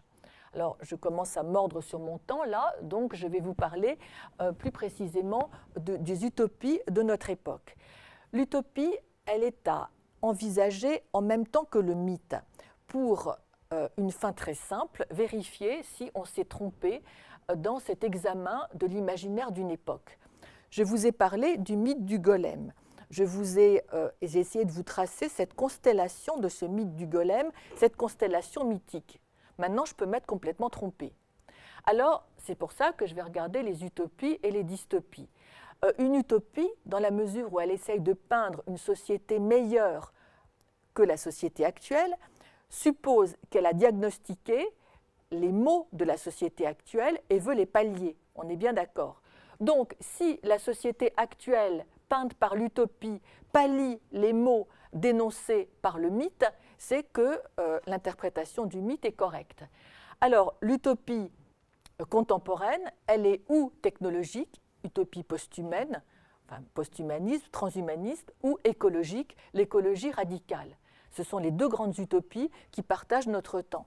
Et il apparaît qu'elles pallient effectivement les difficultés dénoncées par le mythe du golem, puisqu'elles réintroduisent de la sacralité, qu'elles réintroduisent de la divinité. En effet, quand on se plaint de ne pas avoir d'âme, enfin tout au moins que la notion d'âme, c'est un pur acte de foi qui est en permanence contredit par les découvertes scientifiques. Cette âme, en Occident, elle a une origine transcendante. Donc d'une certaine manière, ce qui est important, c'est Dieu. Globalement, une âme, je m'en fiche. Ce qui m'intéresse, c'est un Dieu bienveillant qui me pourvoira éventuellement d'une vie au-delà, etc. Donc ce qui est important, c'est la sacralité, c'est Dieu. Or, précisément, l'utopie technologique réintroduit Dieu dans le monde, l'utopie écologique réintroduit Dieu dans le monde. Commençons par l'utopie post-humaine. L'utopie post-humaine, elle est héritière de la cybernétique dont je vous ai parlé. Que dit-elle exactement ? Elle dit que l'intelligence artificielle va connaître d'énormes progrès et connaîtra un progrès au-delà duquel elle fonctionnera toute seule. Donc l'intelligence artificielle sera pourvue d'autonomie. À partir de là, comme le dit Kurzweil aux États-Unis,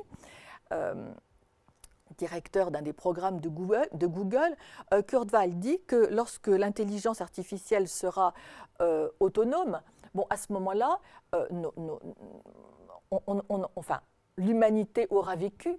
Et l'humanité, pour lui, n'est pas une bonne chose, car l'humanité, non seulement elle est soumise au travail, à la sexualité et à la mort, mais d'autre part, elle est néfaste. Elle a été coupable d'Hiroshima et d'Auschwitz.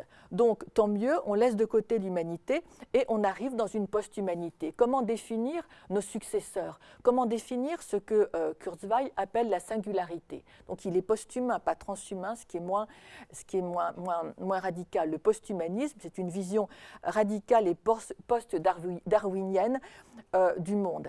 Lorsque l'intelligence artificielle sera autonome, à ce moment-là, on pourra imaginer nos successeurs qui seront des cyborgs, c'est-à-dire des hybridations d'hommes et de machines qui seront enfin débarrassés de la chair. La chair, on la déteste depuis que l'humanité est humanité. La chair, c'est tout ce qui est douloureux, c'est tout ce qui se corrompt, c'est tout ce qui meurt. Donc, il imagine des hommes bioniques. Bionique, c'est un mélange de cybernétique et d'électronique, des hommes qui ne seront plus de chair et ainsi ne mourront plus. En fait, nos successeurs seront intelligents puisqu'ils pourront télécharger leur mind, c'est-à-dire leur esprit, il n'est pas question d'âme, leur mind, c'est-à-dire leur esprit, sur un support quelconque et le corps sera remplaçable aussi longtemps que l'individu aura un désir de vivre. Donc l'utopie post-humaine est en fait le rêve d'une post-humanité qui ne connaîtra ni la maladie, ni la vieillesse, ni la mort. Alors pourquoi est-ce que je dis qu'on réintroduit Dieu ? On réintroduit Dieu dans toute cette affaire puisque finalement on laisse à la technique, à la technoscience plus exactement, le soin de veiller sur l'humanité en tant que telle. Alors vous me direz, oui, mais c'est une post-humanité. Peu importe, l'humanité s'abandonne à la technique qui résoudra tous les problèmes. Dans le cas de l'utopie écologique, c'est à peu près la même chose. On divinise la Terre, la planète Terre, qui devient Gaïa, et on considère qu'on ne doit pas abîmer la Terre, sinon elle nous le fera payer. J'ai imaginé Avatar de Cameron comme illustration de l'utopie écologique. Vous vous souvenez, un homme qui est hémiplégique a un avatar qui se rend sur la planète Pandora. Il tombe amoureux de cette planète dans laquelle les hommes vivent, pas les hommes, les Na'vis, je crois, vivent en symbiose avec les arbres, avec la nature tout entière. Et de cette symbiose naît une intelligence collective, ils sont tous connectés, et de cette intelligence collective surgit une forme divine qui rappelle la noosphère de Teilhard de Chardin, suivant le philosophe fétiche de la contre-culture. Donc on a effectivement une sorte de divinisation de la Terre à laquelle il faut se confier pour obtenir du bonheur finalement. Donc les deux utopies réintroduisent de la divinité là où on l'avait laissé partir. Alors bon, l'utopie écologique radicale est assez connue. L'utopie post-humaine nécessite effectivement une réflexion un peu plus développée. Mais je vais m'arrêter vite, ne vous inquiétez pas, j'ai quasiment fini.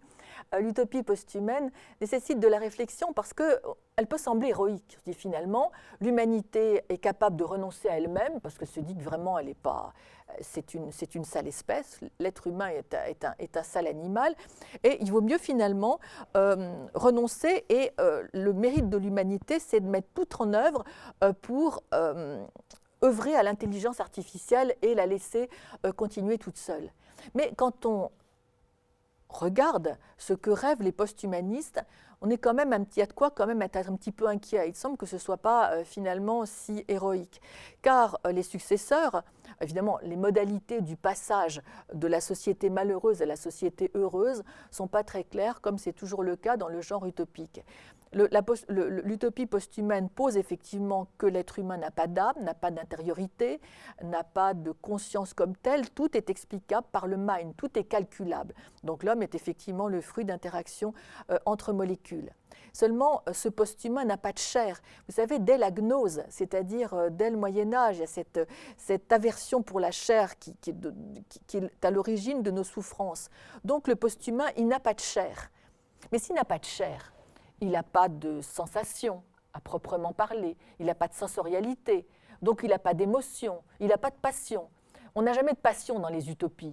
Vous savez bien, pour qu'il y ait de l'ordre, du bonheur, de la sérénité, de l'harmonie, il ne faut pas qu'il y ait de passion. La passion, ça fait toujours tout exploser. C'est ainsi que l'abbé Prévost, dans Cleveland, dit voilà, ça ne peut pas marcher parce qu'il y a toujours un individu qui tombe amoureux, il y a toujours des Capulet, des Montaigu. Rien que ça, ça suffit pour flanquer la pagaille dans une société. Donc, dans notre histoire d'utopie post-humaine, il n'y a pas tout ça, il n'y a pas de passion, il n'y a rien. Forcément, ce sont des cyborgs, ce sont des machines humaines, enfin, ce sont des post-humains, quoi. Mais alors, s'il n'y a pas, et qui ne meurt pas, il n'y a pas Thanatos, il n'y a pas la mort. Mais comme le disait Freud, il n'y a pas Eros. Enfin, sinon, ça flanque la panique. À partir du moment où vous n'avez pas de mort, vous n'avez pas d'amour. Ça risque d'être un peu embêtant, cette éternité. Cette éternité parce qu'il n'y a pas de finalité. Qu'est-ce qui attend les post-humains ? Finalement, des progrès toujours plus grands. Vous remarquerez que les films dont je vous ai bassiné, si je puis dire, ne peuvent jamais parler de la post-humanité. C'est pour ça qu'il n'y a pas de film à proprement parler là-dessus. Prenez par exemple Terminator. Terminator, vous avez des rebelles, des êtres humains, pleinement humains, que sont venus contenir, qu'est venu contenir Terminator, un robot. Et ce robot, dans les siècles passés, provient de l'humanité. L'humanité s'est robotisée, puis il y a des robots tout-puissants. On ne nous en montre qu'un parce que tous les robots sont semblables. Alors à ce moment-là, l'utopie post-humaine génère énormément de dystopies, comme Bienvenue à Gattaca, où il y a une histoire, parce qu'il y a une humanité, les chimpanzés du futur, comme le dit aimablement Kurzweil, et puis il y a des cyborgs, mais sur lesquels on ne peut pas dire grand-chose. Alors je terminerai par une évocation de Houellebecq, qui est un personnage qu'est-ce qu'il est, mais qui, comme romancier, me paraît extrêmement fort. Dans La possibilité d'une île, il imagine des nantis, une communauté de nantis qui, grâce à son argent, peut espérer l'immortalité par reduplication de leur programme génétique. Et il nous montre effectivement des sortes de laboratoires où un individu se duplique et se duplique aussi longtemps que dure son désir de vie. D'ailleurs, il se duplique avec son chien. Et puis, il s'ennuie parce qu'il ne se passe pas grand-chose dans cette éternité, cette immortalité en grisaille. Voici donc pour ce tableau. Et maintenant, je repasse tout ce que nous avons vu de manière à ce que vous puissiez poser des questions. Il y a donc la vision globale de notre imaginaire avec le mythe dominant, la constellation mythique, utopie et dystopie, et là, merci de votre attention. Et puis là, j'ai rajouté le mythe et le conte. Donc, voici ce qu'est cet imaginaire. Et j'attends vos objections, vos questions, enfin tout ce qui vous paraît mériter précision ou critique, etc. Quand vous avez parlé des humanoïdes qui seraient, etc., vous avez parlé du désir. S'ils n'ont plus envie, par exemple, de vivre, c'est donc le désir. Le désir, c'est quelque chose de très, très humain, ça fait parler des émotions, ça fait parler des sentiments, la notion du désir. Merci pour votre question, parce que c'est quelque chose que j'avais oublié de dire, mais qui est important, effectivement. C'est Jean-Michel Bestier, mon ami Jean-Michel Bestier, qui a écrit Demain les post-humains, le syndrome de la touche étoile, où il dit l'homme simplifié. Pour lui, l'homme transformé est un homme simplifié. Parce que justement, il n'a pas tous ses désirs, il n'a pas tout cela, et il diagnostique dans l'utopie post-humaine une sorte de découragement, de désarroi. Et c'est ainsi que... je suis en train de rechercher le nom. Voilà, ça m'échappe. Enfin, il y a une espèce de fatigue d'être soi. Voilà, le livre d'Alain Ehrenberg qui s'appelle La fatigue d'être soi. Sa thèse, mais ce qui me paraît intéressante et assez convaincante, c'est que l'utopie post-humaine, loin de diagnostiquer en quelque sorte une sorte d'enthousiasme, on a enfin les moyens de transformer l'humanité pour évacuer tout ce qui l'a toujours fait souffrir, la maladie, la vieillesse, la mort. Mais finalement, il s'agit plutôt d'une sorte de désir, de désir, mais de renoncer à son propre désir, c'est-à-dire s'abandonner finalement à la technique. Enfin, lâcher le bébé avec l'eau du bain, si vous voulez, pour l'exprimer autrement. Et il y aurait une sorte de découragement profond, de fatigue d'être soi, comme ferment de ce type d'utopie. Alors maintenant, c'est une opinion, hein, ça peut ne pas être ça. Mais c'est vrai que c'est un peu étrange de rêver, de désirer des êtres sans désir. Le désir, c'est ce qui fait avancer aussi. Oui, tout à fait. Donc ça suppose une post-humanité qui est sans désir, donc qui se contentera d'être programmée, ou sans désir, sans rien, c'est-à-dire c'est atone. Exactement, et c'est en ce sens que c'est ce qui a donné de l'eau, du grain à moudre à beaucoup d'auteurs qui ont réfléchi à cela. Prenez par exemple Dark City, je ne sais si vous avez vu ce film de Proyas qui est absolument magnifique. Ce sont des extraterrestres qui ont mis des êtres humains sur une sorte de bout de planète, mais les êtres humains n'en ont pas conscience, et ils veulent le secret de l'humanité parce que justement, eux, ils sont tous semblables. Et ils meurent de leur uniformité exactement. Et ils observent ces êtres humains. Et effectivement, c'est pour ça que j'avais mis la mémoire parmi les dystopies. Et ils cherchent et ils trouvent le secret de l'être humain dans la mémoire. Seulement, le secret ne se livre pas puisque tous les êtres humains sont tous différents parce qu'ils ont tous une mémoire différente.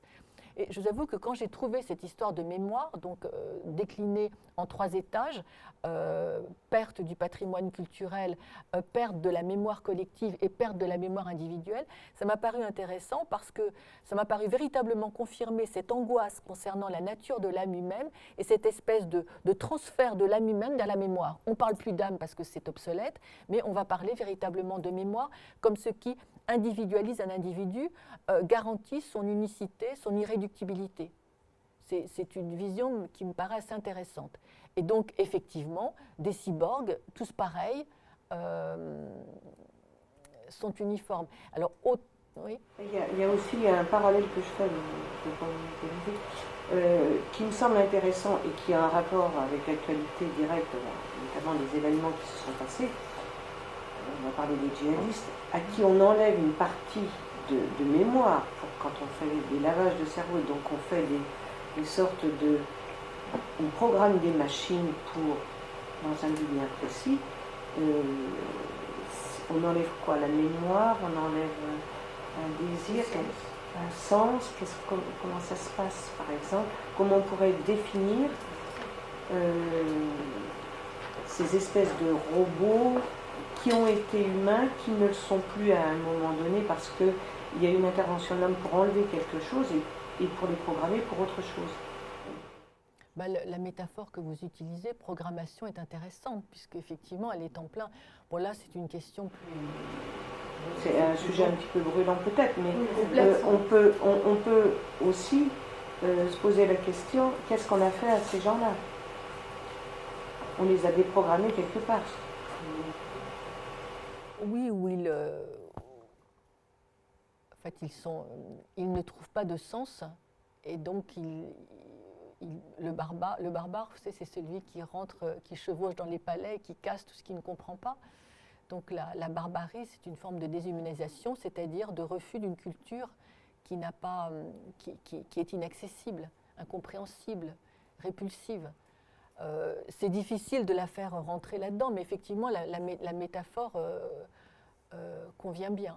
Mais vous voyez, pour terminer ce que j'avais oublié de le dire, quand on essaye de parler effectivement d'une société d'une société augmentée, on imagine quelquefois des sociétés à plusieurs étages, par exemple Aldous Huxley, où il y a des hommes dans une réserve, mais dans Bienvenue à Gattaca, qui est un fort beau film, il y a les enfants de l'amour, c'est-à-dire les gens qui n'ont pas été augmentés du tout, qui sont les fameux chimpanzés du futur, comme le disent des posthumanistes. Et puis après, il y a les gens qui ont été augmentés. Alors ça fait toutes sortes de classes sociales, encore une fois, comme dans Aldous Huxley, jusqu'à ce qu'il y ait les maîtres, qui sont finalement les maîtres de la mémoire. Mais d'une société d'uniformité, on ne sait rien dire.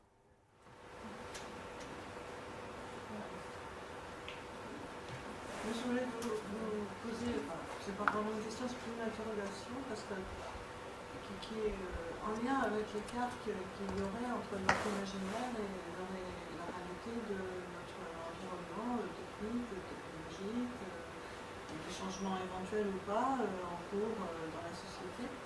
En fait, quand on décode le mythe, d'une certaine façon, c'est rassurant, parce que tant que c'est du côté de l'imaginaire, que ça répond à des expériences très anciennes et à des inquiétudes, on peut se dire que l'accord de robot, finalement, vient à son origine dans autre chose qu'une réalité sensible, technique, technologique, politique, qui serait réellement dangereuse. Et du coup, là je m'interroge, c'est-à-dire entre les peurs qu'on a aujourd'hui, revenons au titre pour le coup de la conférence, et entre les peurs qu'on a aujourd'hui des robots, c'est pas forcément des robots, ça peut être des théoriciens californiens, du transhumanisme ou du posthumanisme. Est-ce qu'il y a quelque chose dans la réalité technique, technologique, dans les réalisations, et pas dans les théories des transhumanistes, qui vous donnerait tort au sens où on verrait qu'on n'est pas seulement dans le mythe, dans de la construction, dans l'imaginaire, mais qu'il y a réellement un danger pour la société humaine. Mais peut-être, en fait, et ça, pardonnez-moi, ça ne me donne pas tort, c'est pas pour avoir raison, hein, mais parce que les mythes, Prométhée, il y en a plein, on les connaît, et tout d'un coup, on va en réveiller un parce qu'il traduit une expérience. Et en gros, cette expérience-là, c'est on ne sait pas ce que c'est que l'être humain. Mais la réalité peut changer, évoluer, on aura besoin d'un autre mythe. On voit bien que le mythe de Prométhée, le mythe du golem, en fonction de l'actualité, il est compris différemment. Quand on aborde par exemple des questions de clonage, il y a un écho très fort, mais il existait avant qu'on parle de clonage, et puis peut-être qu'il est en train d'entrer en dégénérescence et qu'il y en aura un autre. C'est simplement un effet, non pas de miroir, mais de miroir défigurant. C'était Barthes qui disait qu'un mythe, c'est une parole volée puis rendue. Volée parce qu'elle est volée à notre souvenir, elle est rendue, mais de façon brouillée, parce que franchement, on écoute ce récit, il n'est pas transparent de prime abord, il faut l'analyser. Alors maintenant, la réalité, elle fonctionne indépendamment de tout cela. Mais effectivement, alors est-ce que ça sert à quelque chose de connaître ces mythes? Oui, ça sert à quelque chose. Pour reprendre ce que vous disiez, concernant par exemple la robotisation du travail. Est-ce que je suis dans la question que vous évoquiez ou non? Une sorte de dévalorisation du travail contemporain. Le fait qu'on traite les gens comme des robots. Ben oui, parce que si par exemple on dit, voilà, bon, il y a déjà des caissières de supermarchés qui sont remplacées par des machines. Et on peut comme ça indéfiniment remplacer des gens par des machines, et c'est une question qu'on pose régulièrement. Effectivement, la machine peut faire le travail comme un homme et mieux que cet homme. Et on peut aller très loin. Alors, ce qui est rigolo, c'est que parmi les professions qui sont préservées de ce type de choses, il y a celle de sociologue ou d'anthropologue, parce que ça m'a vaguement rassurée. Non, enfin, blague à part, c'est effectivement catastrophique, parce que c'est nier dans le travail humain toute la part de la subjectivité, de l'imagination, de ce type de choses. Et cette vision-là, c'est voir un homme comme une machine, et donc disqualifier et cet homme et ce travail. Je ne sais pas si je me fais bien comprendre. Par exemple, en Corée du Sud, il y a des robots instituteurs et institutrices. D'ailleurs, on dit robots institutrices dans leur cas. Et ces robots institutrices ça marche bien. Ça marche bien. Ça marche très bien avec les enfants autistes notamment, parce que les enfants autistes ne savent pas composer avec les humeurs, la psyché d'un être humain. Bon, l'institutrice, elle n'est pas toujours de bonne humeur, elle n'est pas toujours patiente, enfin bon, bref. Mais ça fait partie de l'apprentissage d'un enfant que d'apprendre à composer avec un être humain. Pour l'autiste, ça va très bien, c'est parfait, conserver ces robots pour aider des enfants autistes. Mais pour aider les enfants autistes, il faut qu'il y ait des êtres humains qui vérifient leur comportement face à la machine. Pour des enfants qui ne sont pas malades, ça donne des catastrophes parce que effectivement la machine est patiente. On réappuie sur le bouton, on a le programme sans arrêt. Et l'enfant, après, ne sait plus comment s'adapter à une personnalité. D'ailleurs, c'est un petit détail, mais les responsables de Google ont tous mis leurs enfants dans des écoles dans lesquelles il n'y a pas de tablette, il n'y a pas d'ordinateur, il n'y a rien de tout cela. Oui, il y a effectivement une vision de l'être humain comme un être doté d'une complexité étrangère à celle de la machine. Et si on regarde l'être humain comme une machine, effectivement, on va le remplacer par des machines et on oubliera sa spécificité. Effectivement, c'est quelque chose qui est extrêmement inquiétant. Je pense que le problème aussi, c'est que je pense qu'il ne faut pas jeter le bébé avec le humain. Non, bien sûr. Par exemple, sur les chantiers à Saint-Nazaire, il y a des petits robots qui encadrent les coques des bateaux, comme des arrivées, des petits pinceaux, ça s'appelle.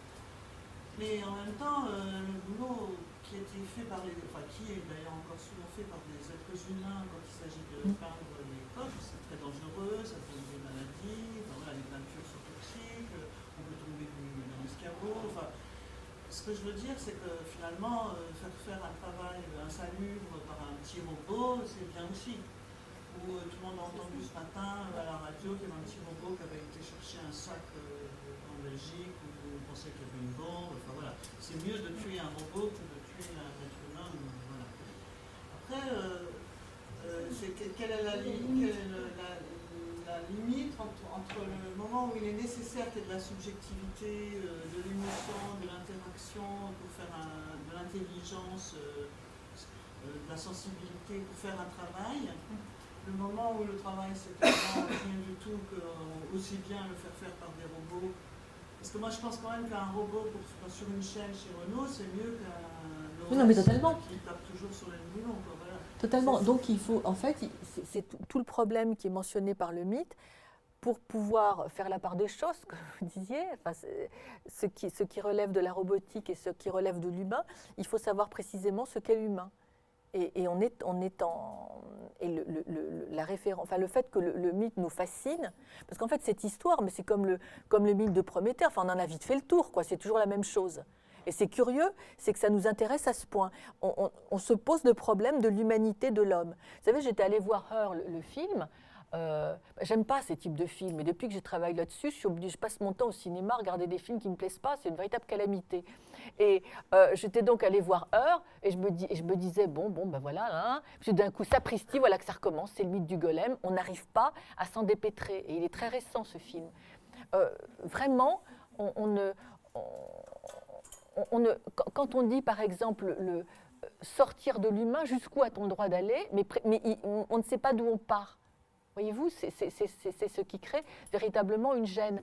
Parce que je pense que nous sommes le modèle cognitiviste qui était venu notre modèle, le modèle épistémologique qui est devenu le nôtre et qui nous fascine.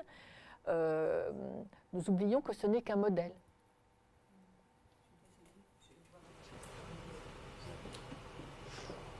Oui, j'ai une petite question. Votre travail, que je trouve remarquable, porte sur les mythes occidentaux.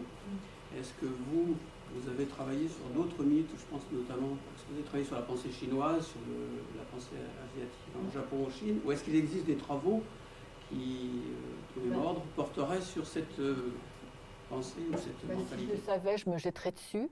Parce que non, mais quand j'ai parlé j'étais tombée effectivement sur le dégoût des Japonais, l'incompréhension des Japonais pour 2001, l'Odyssée de l'espace. Alors, juste pour que je continue, juste un truc sur ce thème, c'est la culture japonaise, bon, évidemment extrêmement différente de la nôtre.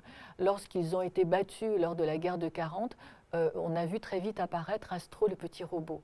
Le japonais a du respect pour le vainqueur, enfin, ce n'était pas un salaud, et donc l'image de la revanche ne pouvait pas être incarnée par un adulte, puisque les adultes avaient été vaincus.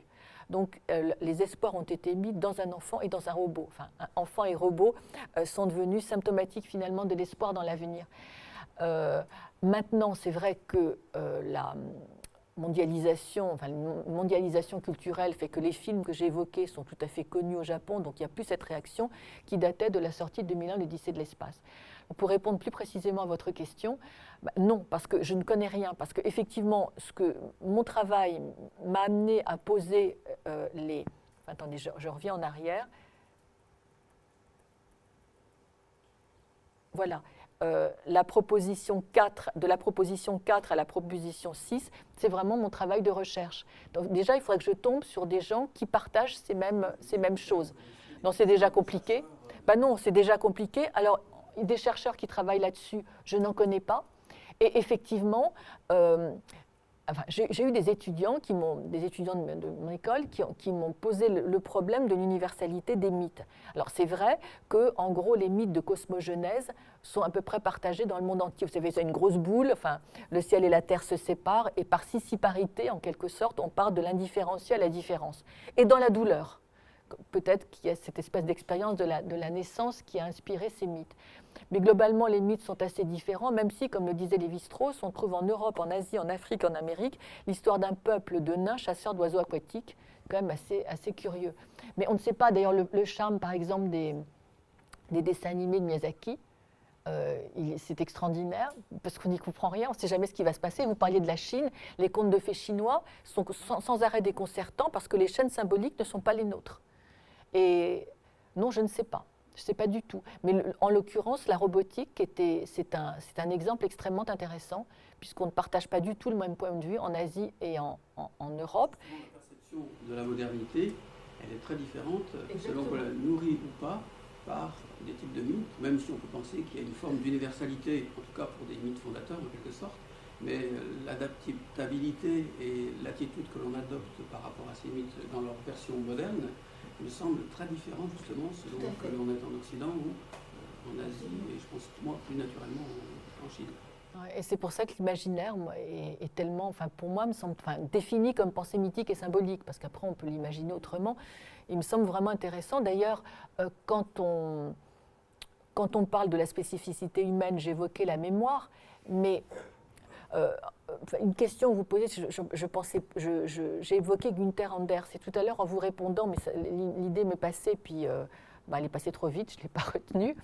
C'est cette idée finalement de cette honte prométhéenne de l'homme qui admire les machines qu'il a conçues et qui les envie. Parce que la machine et a des possibilités de mémoire et des possibilités de calcul qui ne sont plus les nôtres. Et c'est tout à fait intéressant, cette honte d'être né, cette honte de la biologie finalement. Ça s'inscrit véritablement dans notre... je ne sais pas si on retrouve ça dans d'autres cultures. C'est cette honte prométhéenne donc, de Gustav Anders. Je crois que c'est l'être morte effectivement dans d'autres cultures. Au XVIIe siècle, essentiellement lors de la fondation de la pensée et de la science moderne, on a véritablement mis l'accent sur l'intelligence et Descartes, par exemple, Malebranche, etc., conspuent à l'imagination, la folle du logis, les sensations, etc.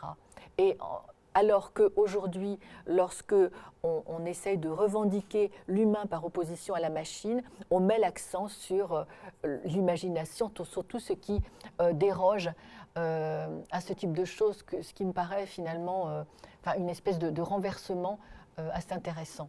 Voilà. Merci.